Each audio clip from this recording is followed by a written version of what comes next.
All right, good morning, everybody. So this morning, I'm going to follow up on a request that actually originated from my last video when I first introduced our new Kubota RTV X1140 and also addressed the fuel issues that I created. And this is just going to be an overview from an ownership perspective, not the specifications and other things that you guys will find as you research which vehicle is appropriate for you or UTV is appropriate for you. This is just some of the quirks and real benefits and that sort of thing that we have found just through actual ownership. And it hasn't been that long, but we've been able to put it through some of its paces. I've already been doing quite a bit of work with it. It really is a game changer. I just saw, I think it was Wrangle Star, somebody said I just bought, I think they were like 30 acres or something like that, and said, what's the first piece of equipment that you would buy? And his response was a UTV. And I sort of get that now. Site inspectors are on hand, of course. I sort of get that now. Of course, we bought the tractor first because we have a bit of a bigger piece of property, very, very steep property. And so some of the benefits that we needed and the projects that we were working on were pretty heavy. So, okay, here we go. Let's just start with the front of the vehicle, right? A little dew on the windscreen and everything right now. I'm sure that comes up in the camera. A bit chilly this morning. In fact, it's really loud here this morning. Normally you hear almost nothing, but with that moisture in the air, we're actually getting some sound. I hope it doesn't come through the camera. Okay, so the front, what we have, the brush guard here. This is a fairly stripped down version. The only real things I believe that this has, other than what comes standard, is the windscreen and the RUPS roof, and they have an impact, which we'll talk about. But everything else is pretty standard, which works perfect for us. This is truly a utility vehicle, truly a farm vehicle. So back to it. The brush guard. This has a mount, of course, for a winch, which we have a winch for it. It also has a tow hitch for the front, as well as obviously for the back. I'll address an issue with the tow hitch in the back in a minute, but so this is just the basic setup. It has independent front suspension and rear suspension, so you can kind of see how those are articulated there. That's fantastic. I'll take you on a short spin after we go over this in order to sort of emphasize a couple of the points that I think are worth making. So the hood has a little latch that slides over. You can see here, little latch that slides over. It's just plastic, so it's very lightweight. Now the engine is mounted to the rear of the vehicle, so all you have up here are the radiators. This is the dust collector, brake fluid, and then of course radiator fluid, your horn, that sort of thing. One of the nice things about this is you have real easy access to the firewall in order to put in any of those accessories and the switches and that sort of thing. Like I said, this is just plastic, but it does the job for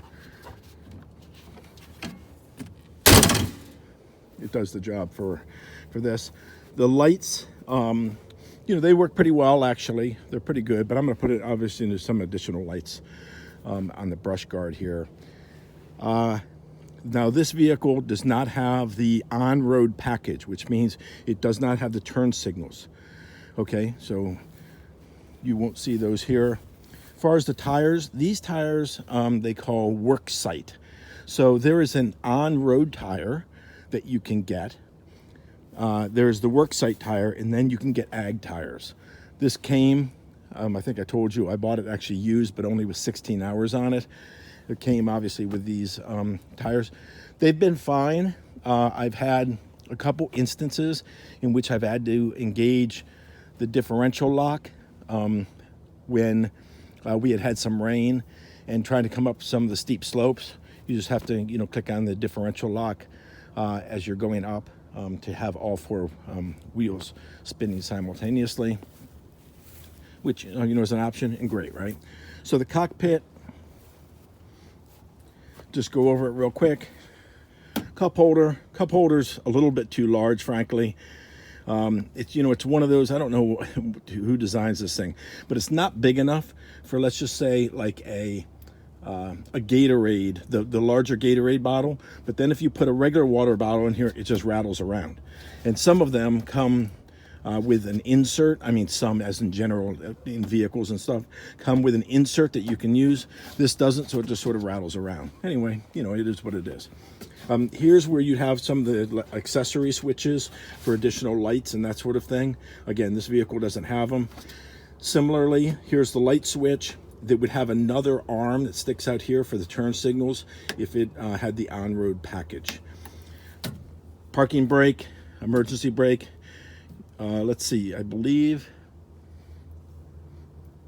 I'm trying to think of whether it's whether you actually have to. I think you have to have this engaged, and you have to be in neutral in order to start it.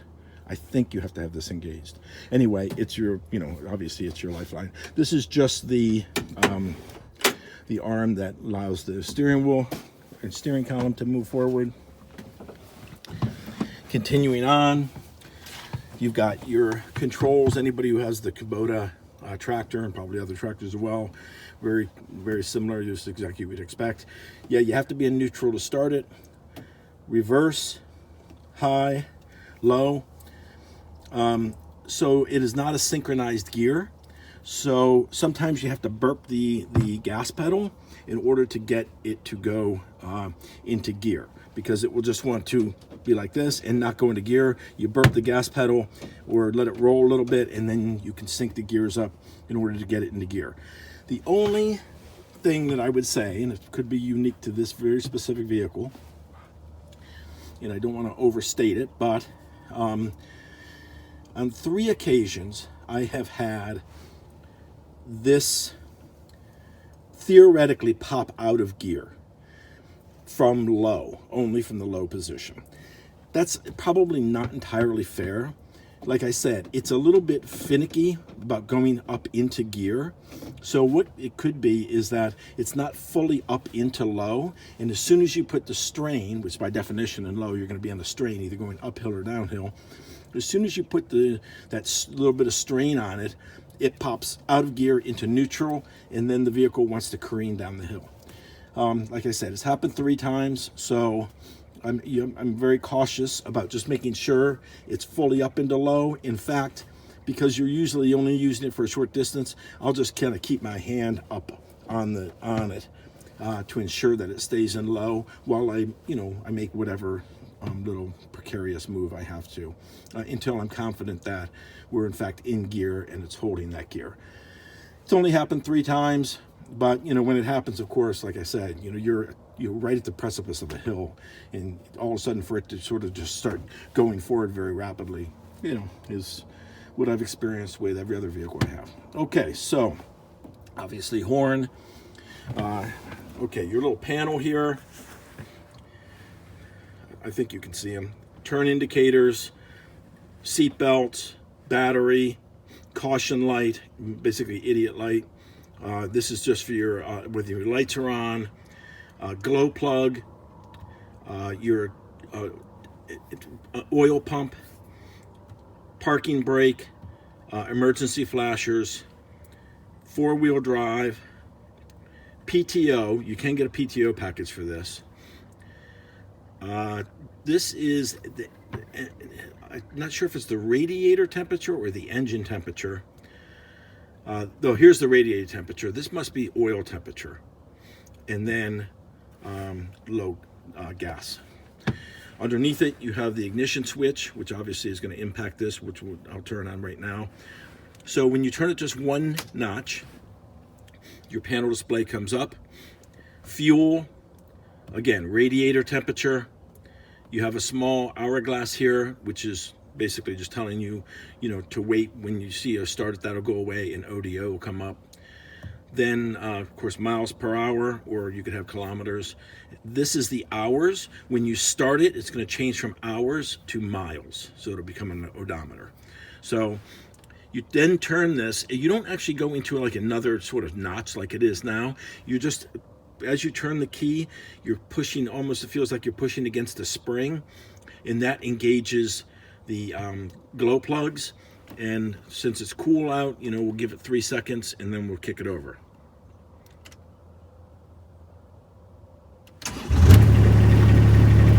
Easy as that. Now you can see it's on miles. So that's your panel display.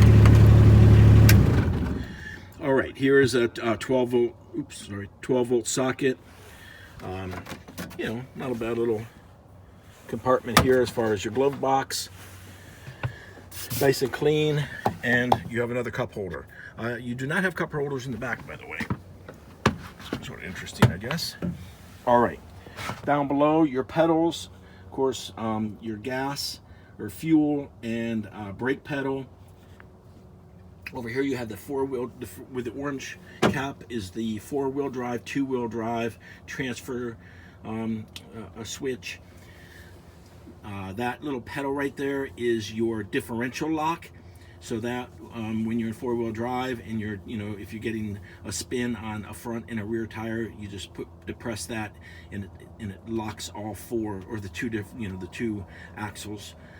And so the only thing, of course, you get with that is you lose steering. I'm sorry, that's not true. You lose really turning ability. You can I like to say you can sort of navigate a little bit and sort of change course of direction, but you can't turn in a traditional way with when those being locked. So that's just the only consideration. So you're basically using it for a short period of time. Now also with that is, now on my tractor, it feels like when you depress that, it will stay in differential lock as long as the strain is on the engine and on the, obviously on the differentials, and then it will release that when that pressure goes off. On this, you have a little orange button over here, and when you depress that, if you just pull up on that button, it holds it into differential lock until you manually then just reset it. That little bar there on the seat is just to make the seat go forward and back.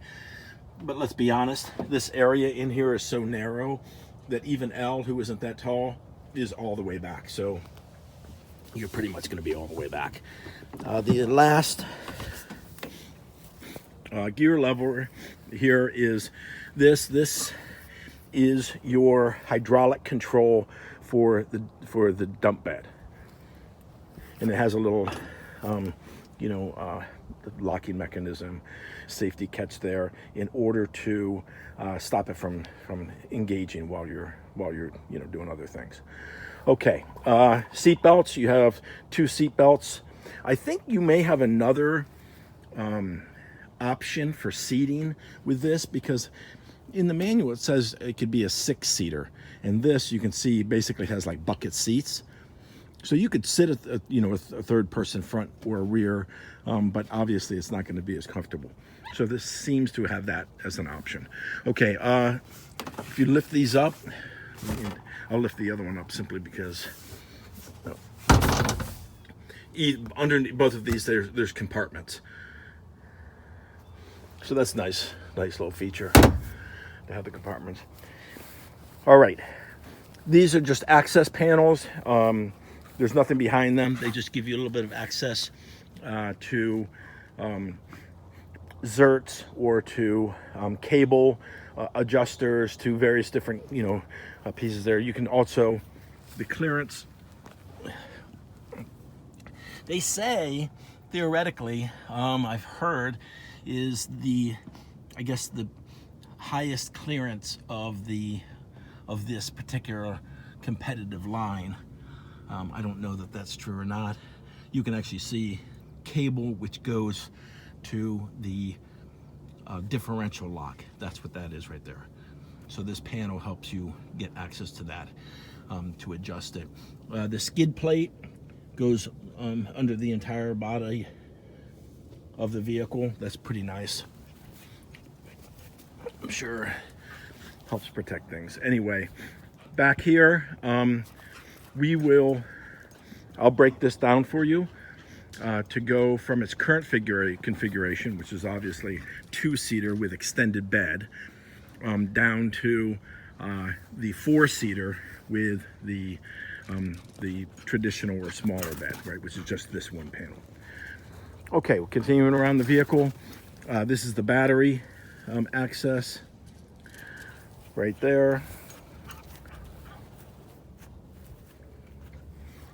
As I'll also mention, when we collapse this down, you know, you can see you have this mesh gate up above, you know, your head in order to protect from things falling forward if you're carrying, you know, taller objects or whatever. In the rear, of course, you have the brake lights. You obviously don't have the turn signals. You have access to the engine here, but the primary access is actually underneath the rear seat. But, you know, to these components, obviously. All right, I mentioned the hitch, the tow hitch. You'll see that the tow hitch is located quite deep underneath the motor. And so when I just put the just put the ball on there, it's so far forward that it hits this, you know, it hits this plate and everything. So I had to put an extender on there and then the ball. It does make it stick out a little bit far. But frankly, when you have something on there and you need to make tighter turns, you know, you're not going to be smacking against the two quarter panels of the vehicle because it sticks out a little bit. But you just have to be cognizant of it because it does stick out and you bang your, you know, ankles against it. Okay, the tailgate, you actuate it by simply pushing these in on either side and dropping it down. I'll show you that separately. But that's just that. They do have a coating, like a tough liner coating in here, which is super nice. I mean, it's just like it is in a pickup or whatever. It's really convenient to have that tough liner coating, a little bit of, you know, extra security. Oh, one interesting thing, I'd already mentioned the roof, but you see there's a mirror here. There's not a rear view mirror, but there is a mirror so that you can look back and see what's in the bed. That's a decision that someone else will have to explain to you how they came up with that. Okay, you can see where the seat belt is for the rear seat there. Of course, you're already familiar with the fuel tank because of my last video. And here's the filter. You'll see there's a shroud around the filter to protect the fuel filter. Okay, sort of another shot on the... Yeah, things are well protected under here. And as I had mentioned before, yeah, the access to the engine compartment is underneath this seat, this plastic shroud, which I also obviously mentioned in my last video. Another just access panel. There is a map case over on this side that there is not over on the other, and that's nice just to have a little bit of extra compartment there. As I did mention, they don't have cup holders for the rear seats, so you have to get the self-leveling ones if you're looking for that. All right, so just some of the things that you know, we have noticed. And like I said, I'm going to take you on a little spin here to emphasize these points. But it's going to be a little bit noisy, which is one of the things. It is a diesel. It's a little noisy. It also is a little bit rattly. You get these sort of rattles. One of the most significant points of rattle, frankly, is back here, this gate. but it's because it's metal on metal. I mean, that's, on one hand, a sign of quality. On the other hand, it's something that, is not fantastic. So I will probably attach just rubber. You only need it right at the top because this actually has sufficient gap, but right at the top where it comes together, I could probably attach some rubber points right there and just hold that gate a little bit away from the other metal to stop the rattle. But yeah, it's a little bit rattly. It is a utility vehicle. It is not, really, it's not even an ATV. We had conversations on the channel about the top speed. So with the roof, which is very heavy because it is in completely rollover protection. I mean, you take a look in here. It is very heavy duty. The lawyers had a lot of input into that. So it's very heavy. The windscreen, which you can see, is basically like a piece of plywood getting pushed through the air. So the air resistance is very high. And then these tires, being the tires that I have and not the road tires, I'm getting on flat ground, on the actual road surface, flat ground, I was able to actually maintain 23 miles an hour. They claim 25, but again, the unique situation with this, I was able to maintain 23. If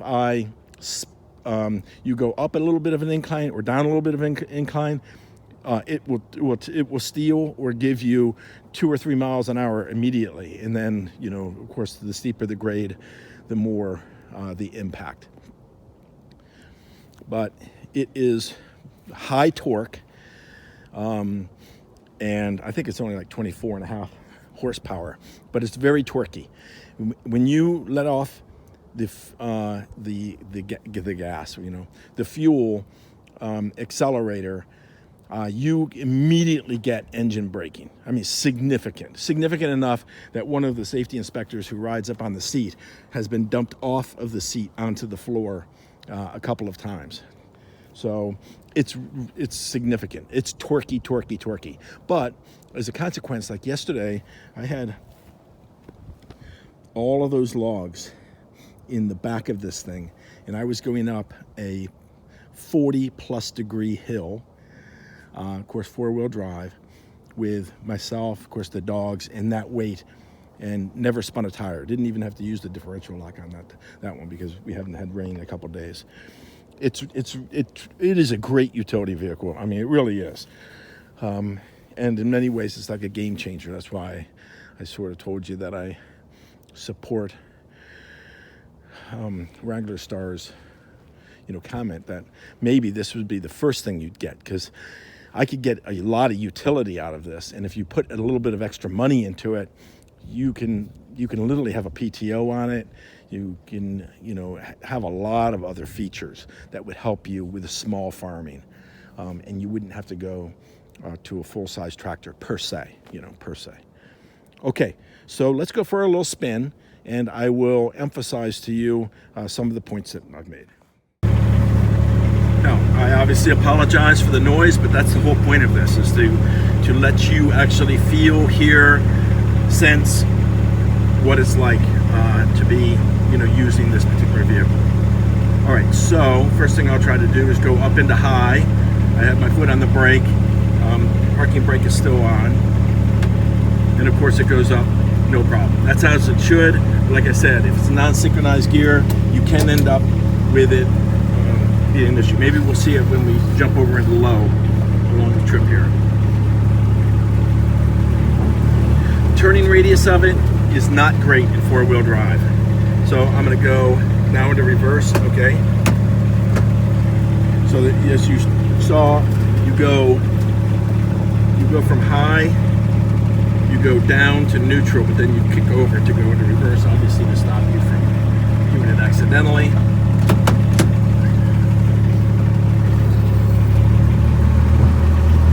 Okay, so turning radius, like I said, it's not great. The vehicle is very long. It's 12 feet, solid 12 feet, and it's quite narrow. I mean, it's not narrow in the sense of, you know, you having another passenger and that sort of thing, but it is narrow relative to its height and the weight because of the ROPS above you.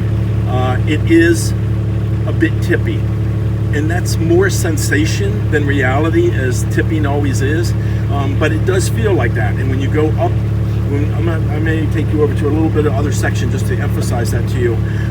When you're going for a bit of a drop off, and we have a lot of them on this property, you want to go straight down, front back, that's it.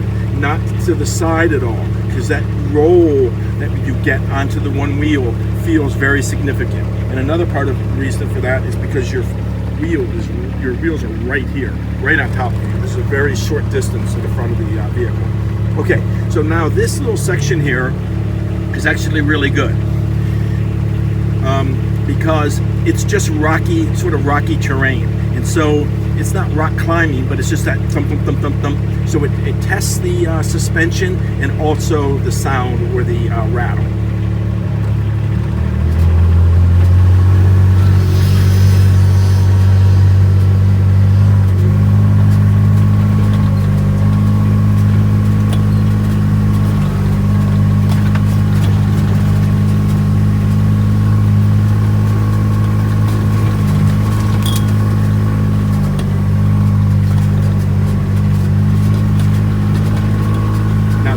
An open, more flat, open area, so good for sort of speed test.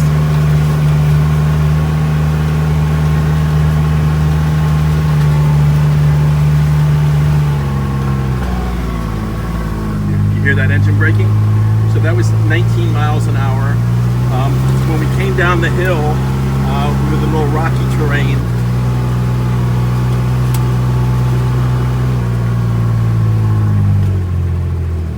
came down the hill, it was 8 miles an hour. Unfortunately, I was kind of speaking while we were just coming up that hill. We'll go up another one, but I wanted you to hear the difference. You can actually hear the engine with a little bit more tension on it as soon as you start to go up a grade.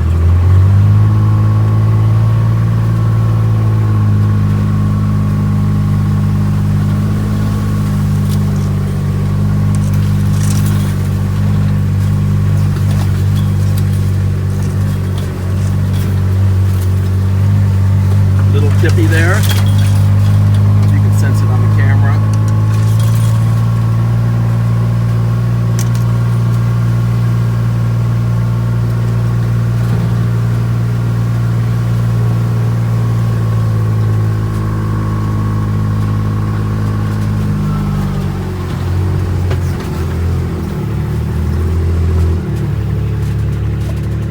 Now I'm going to go into low. Go up this. I hope you can get a sense of the steepness of this. And we'll go up through here like this and then up a hill so that you can see what low is like, and also the turning radius. Let's see here. So I want you to see if this has an issue going up and low. It comes over just like it does with reverse, then up.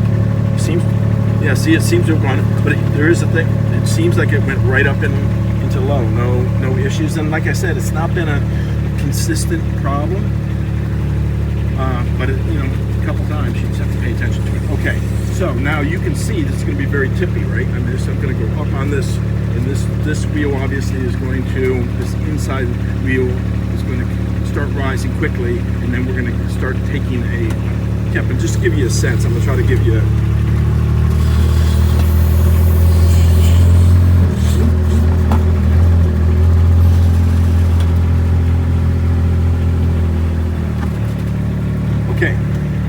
pretty interesting from my perspective. Unfortunately, I'm not sure it translated, but we started spinning because it is a steep hill and it's a little bit wet this morning, and I just had to push the press down on the differential lock, and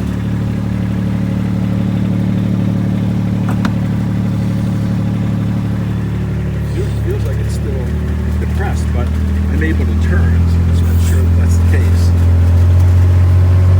Okay, so this is a grade hill here.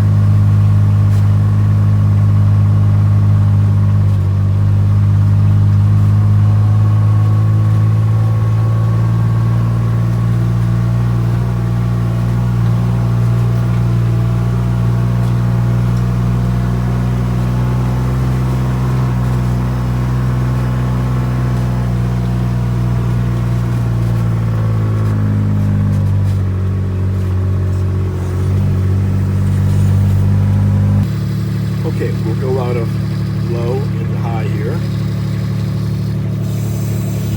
Let's see.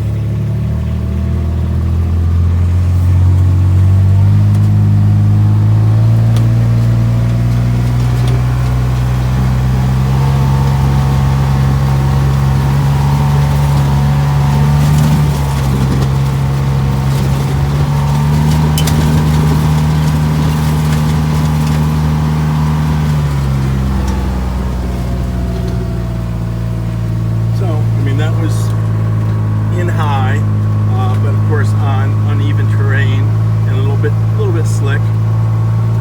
That was the top speed for there, but it was only 21. Now, of course, on a asphalt surface or something, it'd be a little bit better. All right, so this is the rocky portion again.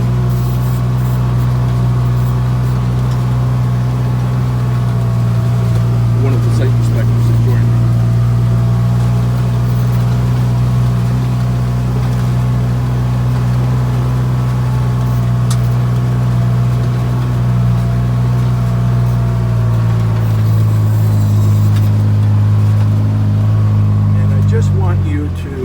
Get a sense of this. So see, this is the drop off right here. This is what I'm talking about when I'm saying you want to take these drop offs straight front to rear and not side to side. Whereas in the other vehicles, I can take them sort of side to side. With this, because it definitely gets very tippy, I don't know if you really get a sense of that. It's just a sensation, obviously. But again, that's what the point of this is, just to give you feeling of ownership by just the specifications or what's written up in the brochure. Okay, so now we will move on and I will show you how to turn it back into a 4-seater and also the features of the dump deck. Back at you. Okay, site inspector on hand, of course. But I will just brought you up real quick because I'm unfortunately have to apologize. When I go to the other side to use the control for the dump, the sun is directly behind me, so it's probably going to be, right in your eyes. So I wanted to show you from this side what I can. So, as I mentioned, these two handles simply get pulled in to drop the bed, and the bed looks like that when it's, the tailgate looks like that when it's dropped down. I'm also going to have to start the vehicle in order to run that system because the vehicle has to be running when you do that. So like I said, a couple apologies, but bear with me and I'll at least show you how it works. So over to ignition. Then you turn it one more notch. It's just a little spring there for the glow plugs.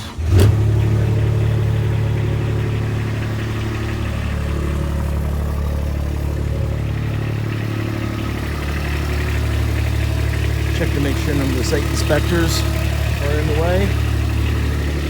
Like I said, you're just gonna flip this over and then use the dump bucket. It's awesome that it's hydraulic.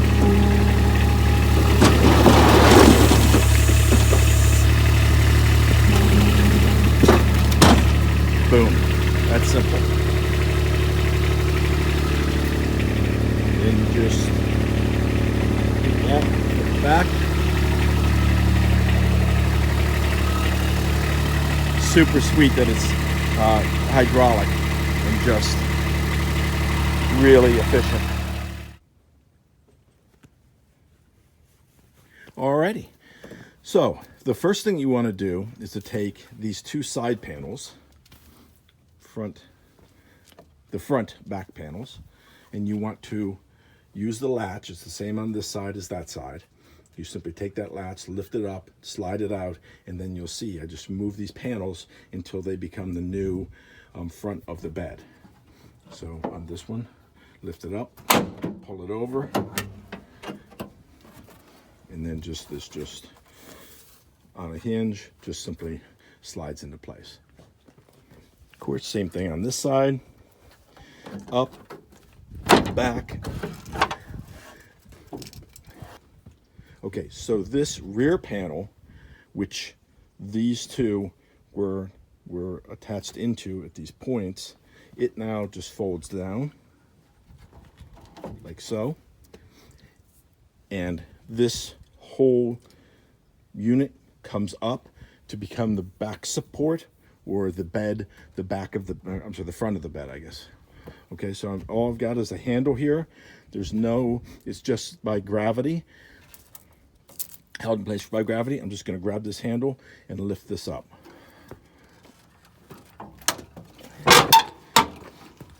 And then, right from where that handle is I just grabbed, just below it is a device that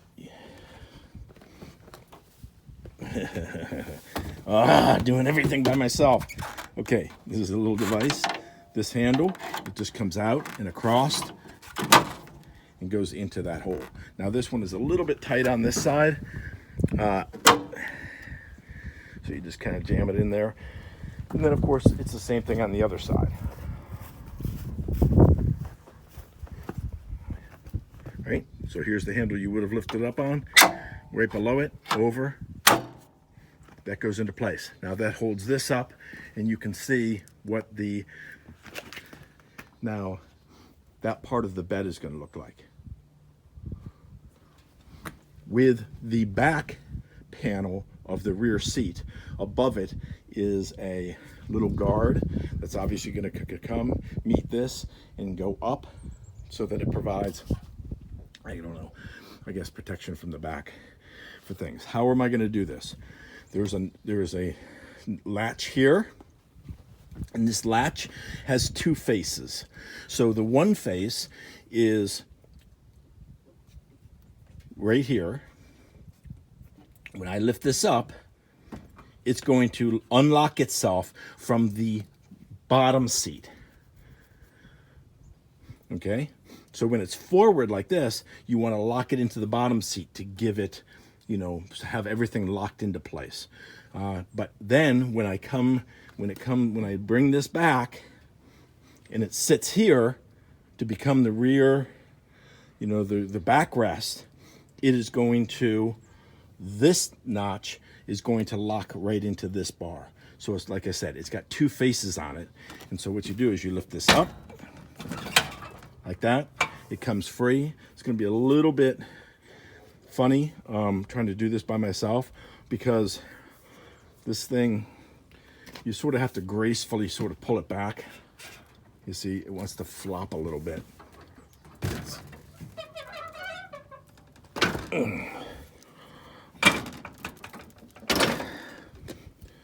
Okay, I don't know that that was graceful, but it was something. Now you can kind of see how it sits with that guard in the back, then the rear seat sort of upper panel or headrest. Now, just as I mentioned, this is going to latch into here, so it has to come back further. Okay, I gotta use both hands. Stand by.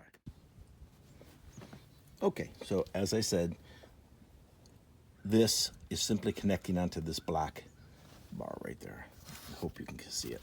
And then this will slide forward and click in just like that. It does the same thing on the other side. It's theoretically designed so that it can be operated from this one side, but you're always going to go to the other side to make sure that it locked in too, because basically it's just a single metal bar that runs between the two. And let's face it, you know, it has a little bend in it and that sort of thing. It's not going to be as firm and solid. So I always check both sides. Now this comes down and again, simply by gravity, sits in that position. And that's what you have. That's what it looks like in the four-seater configuration. Now, as I said, I'm just going to go over and check to make sure that this has locked in on this side. And it has, but I'll just push it in to make sure. Yeah, it's locked in nice. And like I said, the seat belts, it has the two.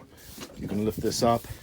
The seat belts, center connectors, the female connectors can just ride like that, so they don't have to be exposed if you don't want them exposed. So that is what she looks like in the 4-seater configuration. So those are the components, those are the features. If you have any questions or thoughts or comments, if you've had experience with this or the Polaris or the Kawasaki, love to hear your thoughts about this relative to those. All right, guys, I hope you liked it. Let me know. Doesn't cost you nothing to subscribe, and we'll get on to the next chore. Back at you.